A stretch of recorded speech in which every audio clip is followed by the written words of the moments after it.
Mr. Liu. Secretary Liu, would you like to testify? Thank you very much, Mr. Chairman, Ranking Member Ross Leighton. It's a pleasure to be here to appear before the committee today. I would ask that my statement be submitted in the record. Without objection, it will be. Try to keep my opening remarks relatively brief to leave as much time as possible for questions. Mr. Chairman, it's particularly a pleasure to appear before your committee. We've had the pleasure of working together for over 30 years, if I count correctly, and I hope that this is yet another productive chapter in working on important issues and getting things done for the country. Thank you, Mr. Engel, for welcoming me and making me feel so at home here at the committee. The committee has been a strong ally in strengthening our foreign policy tools, and we appreciate your support. We appreciate the effort that many of you made, Chairman, leading the effort to make the case for resources for international affairs funding in the Budget Committee and in the proceedings following. I will take a few minutes to describe the major principles and priorities in our budget, and as I said, leave most of the time so that we can have questions. At a top-line level of $53.9 billion, the request represents a 9% increase over 2009 funding levels. This budget provides the details of what we mean when we talk about smart power, and it provides the resources to pursue the administration's foreign policy agenda. The United States faces diffuse and complex threats, including terrorism, climate change, pandemic disease, extreme poverty, and global criminal networks. Key to our security and prosperity is a stable and secure world, and we cannot achieve that through military means alone. It requires American leadership that promotes our values, builds strong partnership, and improves the lives of others. That is what President Obama and Secretary Clinton call smart power, harnessing the tools of diplomacy, development, and defense to help build a more peaceful and prosperous world by reducing the risk that global poverty and instability will ultimately lead to conflict. Smart power will save us both dollars and lives in the long run. We understand that economic conditions at home make this a difficult moment to ask the American people to support even a modest increase in spending overseas. At the same time, the American people understand that our future security depends on resolving current conflicts and avoiding future ones. When Secretaries Gates and Clinton testified together recently, they made a powerful case that investments in diplomacy and development, two of the pillars of our smart power strategy, are as vital to our national security as investments in defense, the third pillar. Smart power starts with people. That's why our budget puts an emphasis on increasing the size of the Foreign Service, ultimately achieving a 25% increase in state Foreign Service officers over the next 4 years. I want to draw special attention, however, to the urgent need to rebuild the U.S. Agency for International Development. We're looking to USAID to take on some of the most difficult tasks in some of the world's most challenging environments. But with its ranks thinned to just over 1,000 Foreign Service officers worldwide, USAID does not have the manpower it needs, which is why this budget includes a 45% increase in USAID operations and puts USAID on a path to doubling its Foreign Service officers by 2012. All of our goals, conflict prevention, poverty reduction, food security, global health, climate change, all come back to having the right people with the right training and the skills to get the job done. This budget also provides the resources to pursue critical missions in conflict areas that occupy much of our attention these days: Afghanistan, Pakistan, and Iraq. Our FY 2010 budget seeks $2.79 billion in non-military assistance for Afghanistan and $1.3 billion in non-military assistance for Pakistan. Substantial resources that must be coordinated and deployed effectively. Following the administration's strategic review, state and USAID are implementing a comprehensive civilian program which is coordinated fully with our military and with other key agencies such as the Department of Agriculture and the Department of Justice to bolster both security and development. At the same time, it's important to step back from these conflict areas to see clearly our broader objectives. We make investments to promote long-term development and human security, both from the top down and the bottom up, strengthening the ability of governments to meet the basic needs of their populations, and at the same time, partnering with citizens and civic groups to build human capacity and reduce extreme poverty. Children need a basic education that provides skills to pursue opportunities rather than hatred.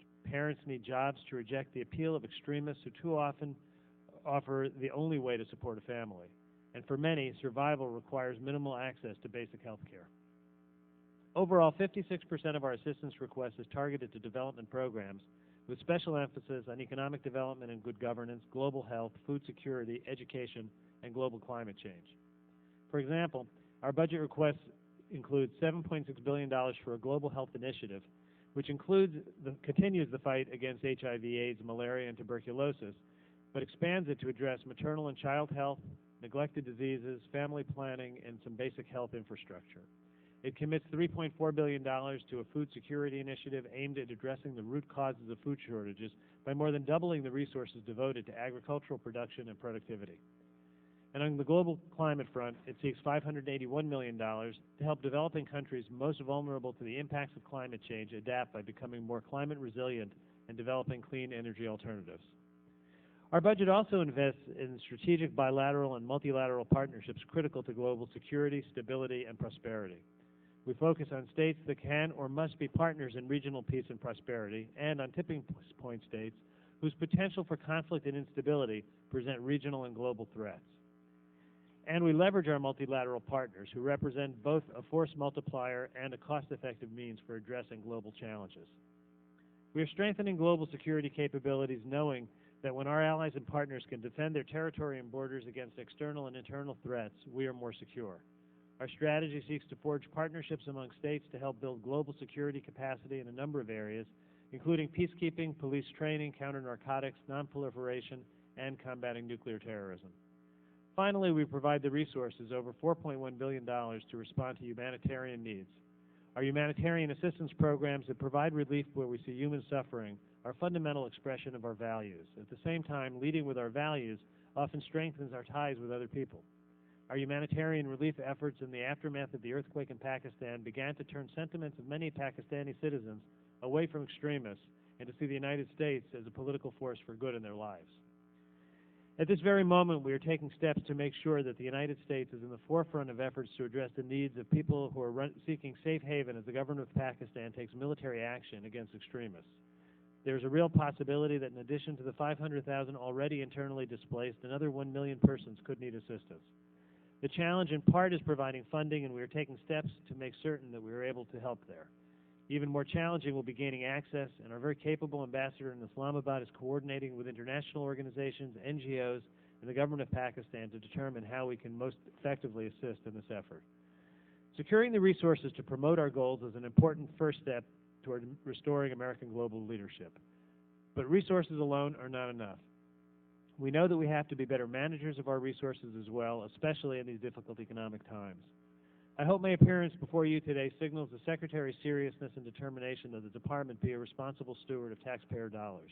It is the first time the position of Deputy Secretary of State for Management and Resources has been filled, and in only a few short months the reform agenda is already robust.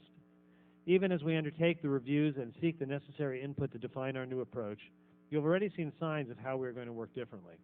In Afghanistan and Pakistan, we are bringing all agencies together under a set of shared objectives, allowing us to benefit from the range of expertise available across the U.S. government, maximizing resources through greater coordination and integration, and recruiting rapidly to meet a critical and time-sensitive mission. In food security and global health, the State Department is leading whole-of-government efforts, creating inventories of programs, identifying gaps in our current programming, and coordinating among agencies to develop a shared strategy. All of these examples highlight the need to develop broader mechanisms to manage by country and by function all foreign assistance programs so that the resources can be allocated best to achieve objectives most effectively and so programs can be operated most efficiently. Accountability for results is another principle that will guide our reform efforts. We are keenly aware that with increased resources comes the obligation to demonstrate that we are making an important difference. Finally, we know we need to be more effective as a donor. Our people in the field must have the means to leverage opportunities, to build strong partnerships with responsible governments, and support development progress by empowering partners to have more of a say in how resources are targeted in their country. The President and Secretary's agenda is an ambitious one, yet with the right resources and your good counsel, we are confident that we can meet these challenges.